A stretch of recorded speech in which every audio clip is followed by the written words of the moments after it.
Hello dear viewers, myself Nasir and you're watching Mr. Zoologist YouTube channel। आज हम discuss करेंगे class Cephalopoda. तो इसमें हम देखेंगे सबसे पहले इसका इंट्रोडक्शन, फिर शेल देखेंगे, शेल का स्ट्रक्चर और टाइप्स, लोकोमोशन देखेंगे, फीडिंग एंड डाइजेशन और दूसरे मेंटेनेंस फंक्शंस, और एंड पे हम देखेंगे रिप्रोडक्शन एंड डेवलपमेंट। सबसे पहले हम इंट्रोडक्शन देखते हैं। जो क्लास सिफेलोपोडा है, इसके अंदर ऑक्टोपसेस आ जाते हैं, स्क्विड्स आ जाते हैं, कटल फिश एंड नटली आ जाती है। ये मोस्ट कम्प्लेक्स मोलस्क हैं और बहुत से तरीक़ों में ये कम्प्लेक्स इन्वर्टिब्रेट्स भी पाए जाते हैं। इंटीरियर पोर्शन होता है इनका फुट का, वो देखा गया कि मॉडिफाइड होता है सर्कल ऑफ टेंटिकल्स में या फिर आर्म्स में, जो कि प्रे को कैप्चर करता है, अटैचमेंट में हेल्प करता है, लोकोमोशन में और कॉपुलेशन में। तो जो फुट होता है वो इनकॉर्पोरेटेड होता है फनल, जो कि एसोसिएटेड होती है मेंटल कैविटी के साथ और यूज़ होती है जेट लोकोमोशन में। ये जो मोलस्कन बॉडी है, प्लान है, ये मज़ीद मॉडिफाइड होता है सिफेलोपोड हेड में, जो कि इन लाइन होता है विद विजरल मैस। सिफेलोपोड्स में हाईली मस्कुलर मेंटल होती है, जो कि इनक्लोज करती है तमाम बॉडी को, मासवाए हेड और टेंटिकल्स के, क्योंकि वो बाहर को निकले होते हैं। जो मेंटल है वो एक्ट करती है पंप के तौर पे, ताकि ज़्यादा से ज़्यादा लार्ज क्वांटिटीज जो वाटर की है वो मेंटल कैविटी में इनसाइड लाए। शेल की अगर बात करें तो जो पुराने सिफेलोपोड्स थे उनके अंदर कॉनिकल शेल था। जो ओनली लिविंग सिफेलोपोड है जो कि पोजेस करता है एक्सटर्नल शेल, वो नोटिलस है। सेप्टा जो है सब डिवाइड होता है कोल्ड शेल में। तो जो नोटिलस है ग्रो करता है तो ये मूव करता है forward, secreting new shell around itself, कि अपने अराउंड एक न्यू शेल सिक्रीट करेगा, and leaving an empty septum behind के। जो एम्प्टी सेप्टम होता है, खाली जो कैविटी होती है, वो फेंक देगा और उससे आगे न्यू शेल बना के आगे मूव करेगा। Only the last chamber is occupied, सिर्फ जो लास्ट चैम्बर है उसी के अंदर सेप्टम होगी। अब जब बन जाता है शेल, दीज चैम्बर जो हैं ये फ्लूइड फिल्ड होते हैं। एक कॉर्ड ऑफ टिश्यू होता है जिसे कहते हैं सिफिंकल, जो कि परफोरेट करता है सेप्टम में, जो कि एब्जॉर्ब करता है fluids by osmosis and replacing them with metabolic gases. कि इस तरह कुछ गैसेज एक्सचेंज उसके अंदर होता है शेल के अंदर। जो अमाउंट होती है गैस की चैम्बर्स में, वो रेगुलेटेड होती है to alter the buoyancy of the animal. Buoyancy होती है ability to swim in water, के जो एनिमल्स की बायंसी है, स्विमिंग की कैपेसिटी है, उसको इंक्रीज़ कर सके। तो दूसरे जो सेफालोपोड्स हैं उनमें शेल रिड्यूस्ड होता है या फिर एब्सेंट होता है। जैसे कटल फिश है, shell is internal and laid down in thin layers, तो एक थिन लेयर्स में फेंका जाता है। Leaving small gas filled spaces that increase buoyancy, की छोटी छोटी गैस स्पेसिस होती हैं जिसकी वजह से बायंसी की जो कैपेसिटी है वो बढ़ती है। कटल फिश जो है, शेल है इसका, कार्ड the cuttlebone is use to make powder for polishing. इसका अगर इंडस्ट्रियल यूज़ देखें तो इनका जो स्केलेटन है उससे यूज़ होता है for making powder for polishing, and is fed to pet birds to supplement their diet with calcium, के उन बर्ड्स को कैल्शियम की सप्लीमेंट खुराक के तौर पे देते हैं ये इनका शेल। जो शेल होता है स्क्विड का, is reduce to an internal chitinous structure जिसे कहते हैं पेन। अब इसके इस अलावा जो स्क्विड होता है उसके अंदर कार्टिलेजिनस प्लेट्स होती हैं मेंटल वाल में, नेक में और हेड में, जो कि सपोर्ट करती हैं मेंटल को और प्रोटेक्ट करती हैं ब्रेन को। जो शेल होता है एब्सेंट होता है ऑक्टोपस में। लोकोमोशन की बात करें तो प्रीडेटर्स की तरह जो सेफेलोपोड्स हैं डिपेंड करते हैं ability to move quickly using a jet propulsion system. जैसे कि एक जेट से फ्यूल निकलता है बड़ी हाई स्पीड के साथ, सेम सेम लाइक इनका जेट प्रपोल्जन सिस्टम होता है लोकोमोशन के लिए। जो मेंटल होती है सेफेलोपोड्स की, इसके अंदर रेडियल और सर्कुलर मसल्स होते हैं। जब सर्कुलर मसल्स कंट्रैक्ट करते हैं तो इनका वॉल्यूम कम हो जाता है मेंटल कैविटी में, और कॉलर लाइक काल्स को क्लोज कर लेते हैं ताकि वाटर जो है मेंटल कैविटी से बाहर ना जाए और हेड से। तो जो वाटर है वो फोर्स आउट होता है नैरो फनल से, एक छोटी सी फनल आप कह लें, सुराख होता है बिल्कुल टिनी होल, जहाँ पे आपके पास मसल अटैच होते हैं फनल के, जो कि कंट्रोल करते हैं direction of animals movement. Radial muscles जो हैं, मेंटल मसल्स हैं, वो वाटर लेके आते हैं मेंटल कैविटी के अंदर by increasing the cavities volume. तो जो पोस्टीरियर फिन्स होते हैं वो एक्ट करते हैं स्टेबिलाइजर्स के तौर पे स्क्विड में, और हेल्प करते हैं प्रोपल्जन में और स्टीयरिंग में कटल फिश में।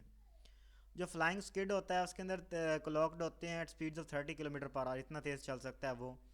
ऑक्टोपसेस सेडेंडरी होते हैं एनिमल्स, मतलब ज़्यादा मूव नहीं करते। मे use jet propulsion in an escape response, सिर्फ एस्केप रिस्पॉन्स में जेट प्रोपल्जन सिस्टम यूज़ करते हैं। लेकिन नॉर्मली ये क्रॉल करते हैं सबस्ट्रेट के ऊपर इनके अपने टेंटिकल्स यूज़ करके, ज़्यादातर सेफेलोपोड्स में। तो जो यूज़ होता है मेंटल का लोकोमोशन में, वो कंसाइड होता है loss of an external shell, के जितना ज़्यादा बड़ा शेल होगा उतने ही प्रॉब्लम होगी लोकोमोशन में। तो रिजिड जो एक्सटर्नल शेल होता है would percolate jet proposal method of locomotion describe. तो इस वजह से जो अगर ज़्यादा रिजिड एक्सटर्नल स्ट्रक्चर होगा तो जेट प्रोपोजल में बहुत ज़्यादा मसाइल सामने आएंगे। फीडिंग और डाइजेस्टिव सिस्टम की बात करें तो सिफेलोपोड्स जो है अपने प्रे को लोकेट करते हैं बाय साइट देख के and capture prey with tentacles, tentacles की मदद से और एडेसिव कप्स की मदद से। तो जो स्किड होता है इसमें मार्जिन होते हैं इन कप्स के वो इन्फोर्स्ड होते हैं टफ प्रोटीन से, और बाज़ औक़ात उनके अंदर स्मॉल हुक्स भी प्रेजेंट होती हैं, जैसे हम मछली को पकड़ने के लिए हुक लगाते हैं। तो सिफेलोपोड जितने भी होते हैं इनमें जाज होते हैं, रेड्यूला होता है। जाज जो है पावरफुल बीक लाइक स्ट्रक्चर्ड होते हैं फॉर टीयरिंग फूड, तोड़ फोड़ के लिए खुराक की। And the radula wraps food, ये पकड़ता है radula forcing it into the mouth cavity, इसको ज़बरदस्ती माउथ कैविटी में फेंकेगा। कटल फिश जो नोटोलिया फीड करती है स्मॉल इन्वर्टिब्रेट्स पे जो कि ओशन फ्लोर पे प्रेजेंट होते हैं। ऑक्टोपसेस नॉकटर्नल होते हैं एंड नॉकटर्नल हंटर होते हैं and feed on snails, snails पे फीड करते हैं, फिशेस पे एंड क्रस्टेशियंस पे। जो ऑक्टोपसेस होते हैं इनमें सलेवरी ग्लैंड्स होते हैं जो कि इंजेक्ट करते हैं वेनम प्रे के अंदर, जहर फेंकते हैं प्रे के अंदर ताकि वो मर जाए, पैरालाइज हो जाए। जो स्क्विड होते हैं फीड करते हैं फिशेस पे, श्रिम्प पे, जो कि किल करते हैं biting across the back of the head, उनके बैक ऑफ द हेड पे बाइट करते हैं, पिछले हिस्से पे। जो डाइजेस्टिव ट्रैक्ट होता है सिफेलोपोड्स का वो मस्कुलर होता है, पेरिस्टालसिस होती है जो कि रिप्लेसिस करती है ciliary action in moving food. ज़्यादा डाइजेशन जो स्टमक में होती है, और लार्ज सीकम में डाइजेशन जो है प्राइमरली एक्स्ट्रा सेलर होती है, और लार्ज डाइजेस्टिव ग्लैंड्स जो हैं सप्लाई करते हैं इंजाइम्स, डाइजेस्टिव इंजाइम सप्लाई करेंगे। और एक इंटेस्टाइन जो एंड होती है the anus near the funnel, और एक्सेलेंट वाटर जो है कैरी करते हैं वेस्टेज को आउटसाइड द मेंटल कैविटी। दूसरे मेंटेनेंस फंक्शन देखें तो सिफेलोपोड दूसरे मुलस्क की तरह क्लोज सर्कुलेटरी सिस्टम रखते हैं। ब्लड जो है वेसल्स के अंदर घूमता है through out it circuit around the body. जो कैपिलरी बेड्स होते हैं कनेक्ट करते हैं आर्टरीज को और वेंस को, और एक्सचेंज होता है गैसेस का, न्यूट्रिएंट्स का और मेटाबॉलिक वेस्टेज का across capillary walls. In addition क्या होता है, हार्ट जो होता है consisting two auricles and one ventricle. अब जो सिफेलोपोड्स इनमें कंट्रक्टाइल आर्टरीज होती हैं, स्ट्रक्चर होते हैं जिन्हें कहते हैं ब्रांचियल हार्ट्स, जो लेटर होते हैं are at the base of each gill और हेल्प करते हैं ब्लड की मूवमेंट थ्रू द गिल। ये जो मॉडिफिकेशन होती है increase blood pressure and the rate of blood flow necessary for active animals, जो कि बहुत ज़्यादा लोकोमोशन शो करते हैं और रिप्रोडक्शन शो करते हैं with relatively high metabolic rates. Large quantities जो वाटर की सर्कुलेट होती हैं गिल्स के ऊपर से बहुत से टाइम के लिए। सिफेलोपोड जो एग्जिबिट करते हैं ग्रेटर एक्सक्रीटरी एफिशिएंसी, क्योंकि ये क्लोज सर्कुलेटरी सिस्टम रखते हैं। क्लोज एसोसिएशन होती है ब्लड वेसल्स की नेफ्रीडिया के साथ, जो कि अलाउ करती है वेस्टेज को फिल्ट्रेशन में और सिक्रीशन में ब्लड के अंदर से एक्सक्रीटरी सिस्टम के ज़रिए। सिफेलोपोड का जो नर्वस सिस्टम होता है अनपैरेलल्ड होता है इन एनी अदर इन्वर्टिब्रेट, इनसे थोड़ा मुख्तलिफ है। सिफेलोपोड्स का जो ब्रेन है ये ब्रेन्स होते हैं ये लार्ज होते हैं और इनमें एवोल्यूशन होती है प्रीडेटरी हैबिट से और डेक्सट्रिटी से। जो ब्रेन होता है ये बनता है फ्यूजन ऑफ गैंग्लिया से। लार्ज एरियाज डिवोटेड होते हैं controlling muscle contraction, sensory perception and function जैसे कि मेमोरी एंड डिसीजन मेकिंग। जो रिसर्चर सिफेलोपोड पे उसने प्रोवाइड किया insight into the human brain functions के कुछ यहीं से कुछ एवोल्यूशन होती है।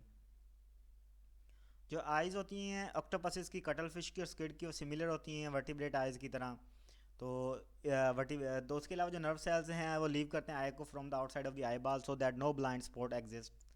तो उसके अलावा जो इनके अंदर हमारे पास ब्लाइंड स्पॉट होता है वर्टिब्रेट आई का, वो रीजन होता है रेटिना का जहाँ पे कोई भी फोटो रिसेप्टर नहीं पाए जाते because of the convergence of the nerve cells into the optic nerve के। वहाँ पे जो नर्व सेल्स होते हैं वो ऑप्टिक नर्व में कन्वर्ट होते हैं। तो दूसरे एक्वेटिक वर्टिब्रेट्स की तरह सिफेलोपोड्स भी फोकस करते हैं by moving the lens back and fourth, आगे पीछे मूव करके। सिफेलोपोड्स में ये इमेजेस बनाते हैं, डिस्टिंक्ट शेप्स बनाते हैं और डिस्क्रिमिनेट करते हैं चंद कलर्स में कि कौन सा कलर का किस टाइप का कलर है, ये कौन सा इसका फीचर है। जो नटोलिड आइज़ होती हैं वो कम कम्प्लेक्स होती हैं, इनके अंदर लेंस भी नहीं होता और इंटीरियर जो है ओपन होता है सी वाटर के अंदर। तो ये पिन होल कैमरा के तौर पे काम करती हैं इनकी आँखें। सिफेलोपोड स्टेटोसिस जो हैं वो रिस्पॉन्ड करते हैं ग्रेविटी के और एक्सेलरेशन के, और कार्टिलेजस होते हैं नेक्स्ट टू द ब्रेन। ऑस्फ्रेडिया जो है प्रेजेंट होते हैं सिर्फ नोटिलस में। टेक्टाइल रिसेप्टर्स और एडिशनल कैमो रिसेप्टर्स जो हैं वो वाइडली डिस्ट्रीब्यूटेड होते हैं तमाम बॉडी में। सिफेलोपोड्स में पिगमेंट सेल्स होते हैं जिन्हें क्रोमेटोफोर्स कहते हैं। जब ये टिनी मसल्स अटैच्ड होते हैं पिगमेंट सेल्स से कंट्रैक्ट करते हैं उनको, जो क्रोमेटोफोर्स होते हैं ये क्विकली एक्सपैंड करते हैं और चेंज करते हैं कलर ऑफ द एनिमल। जैसे कलर चेंज होगा कम्बिनेशन विद द डिस्चार्ज, जो उसी तरह की इंक डिस्चार्ज करेगा ये फंक्शन इन अलार्म रिस्पॉन्स के, जो कोई अलार्म या कोई खतरा होगा तो। डिफेंसिव डिस्प्लेज में कलर चेंजेस जो हैं वो स्प्रेड हो जाती हैं वेव्स की फॉर्म में बॉडी के ऊपर, और जो फ्लिकरिंग पैटर्न्स आते हैं कलर चेंजेस जो हैं ये हेल्प करते हैं सिफेलोपोड्स को, ताकि वो अपने बैकग्राउंड के साथ उसी बैकग्राउंड के कलर अडाप्ट कर लें। तो जो कटल फिश होती है सेपिया जो है वो रिमार्केबली अच्छा इंप्रेशन डालता है बैकग्राउंड के ऊपर। तो कलर चेंजेस जो हैं ये इन्वॉल्व होती हैं कॉर्टशिप डिस्प्लेज में, जब मेटिंग जब ये सेक्सुअल इंटरकोर्स करेंगे। बाद एक जो स्पीशीज़ हैं वो क्रोमेटोफोर को बायोलुमिनेसेंस के साथ कंबाइन कर देती हैं। जितने भी सिफेलोपोड्स हैं इनके अंदर इंक ग्लैंड होता है जो कि ओपन होता है एनस के जस्ट बिहाइंड, और जो इंक होती है ब्राउन और black fluid containing melanin and other chemicals पे मुश्तमिल होती है। डिस्चार्ज इंक जो कन्फ्यूज़ करती है प्रेडेटर को, ताकि वो सिफेलोपोड वहाँ से भाग सके, और जो सेप्योला है रिएक्ट करता है डेंजर के बाय डार्कनिंग इट सेल्फ, अपने आप को डार्क कर लेगा with chromatophore expansion prior to releasing ink. अब जो इंक डिस्चार्ज होगी उसके बाद क्या होगा, जो सेप्योला है changes to a lighter colour again to resist its fake, कि वो अपने आप को वहाँ से फरार करने के लिए वो दोबारा अपना कलर चेंज कर लेगा। रिप्रोडक्शन और डेवलपमेंट की बात करें तो सिफेलोपोड डायशियस होते हैं, गोनेड्स होते हैं डोर्सल पोर्शन में विजरल मैस के, जो मेल रिप्रोडक्टिव ट्रैक्ट होता है उसके अंदर टेस्टिस होते हैं, स्ट्रक्चर्ड होते हैं फॉर इनकेसिंग स्पर्म इन पैकेट्स, जिसे कहते हैं स्पर्मेटोफोर्स, स्पर्म पैकेट्स होते हैं ये स्पर्मेटोफोर्स। जो फीमेल रिप्रोडक्टिव ट्रैक्ट होता है ये प्रोड्यूस करता है large yolky eggs and is modified with glands that secrete gel like cases around eggs. अब ये जो केसेस होते हैं ये बाज़ औक़ात हार्डन करते हैं एक्सपोजर टू सी वाटर, ताकि इसको नुकसान ना पहुँचे अंडों को।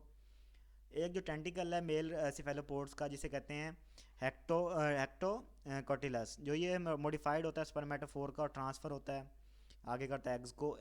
लोलिगो और सेपिया में जो हेक्टो कॉटिलस है इसके अंदर सेवरल रोज होती हैं स्मॉलर सक्कल्स की, जो कि कैपेबल होती हैं पिकिंग स्पर्मेटोफोर्स। अब कॉपुलेशन में मेल और फीमेल टेंटिकल्स जो हैं वो इंटरमाइन होते हैं, जुड़ जाते हैं एक दूसरे के ऊपर, रैप आउट होते हैं, और मेल जो है वो रिमूव करता है स्पर्मेटोफोर को अपनी मेंटल कैविटी से। तो उसके बाद जो मेल होता है इंसर्ट करता है अपना हेक्टो कोटेलस मेंटल कैविटी फीमेल के अंदर, और उसके डिपॉजिट करता है स्पर्मेटोफोर को उसकी ओविडक्ट के ओपनिंग के पास। जो स्पर्मेटोफोर्स हैं एजैकुलेटरी मैकेनिज्म के तौर पे काम करते हैं that free sperm from the baseball bat shaped capsule, कि जो बेसबॉल बैट शेप्ड कैप्सूल होता है मेल का उससे रिलीज़ करेगा स्पर्म को। एग्स जो है फर्टिलाइज हो जाते हैं जैसे ही लीव करते हैं ओविडक्ट को, और डिपॉजिटेड होते हैं सिंगल और ले स्ट्रिंग लाइक मैसेज। तो यूजुअली जो अटैच करते हैं सबस्ट्रेट के साथ, जैसे कि ceiling of an octopus den. Octopus clean developing eggs जो होते हैं डेब्रिस के साथ होते हैं, और आर्म्स एंड स्क्विड्स होते हैं वाटर के। सिफेलोपोड डिवेल्प करते हैं कन्फाइंस में एग मेम्ब्रेन्स में, और हैचिंगलिंग्स होती है मिनिएचर अडल्ट्स की फॉर्म में। यंग जो है वो never cared for after hatching, तो इसमें मतलब पेरेंटल केयर नहीं होती। तो ये थी हमारी आज की वीडियो जिसमें हमने सिफेलोपोड देखा। उम्मीद है कि आपको वीडियो पसंद आई होगी। अगर पसंद है तो चैनल को सब्सक्राइब करें, ज़्यादा से ज़्यादा लाइक करें और शेयर करें। मिलते हैं नेक्स्ट वीडियो में, तब तक के लिए पीस आउट।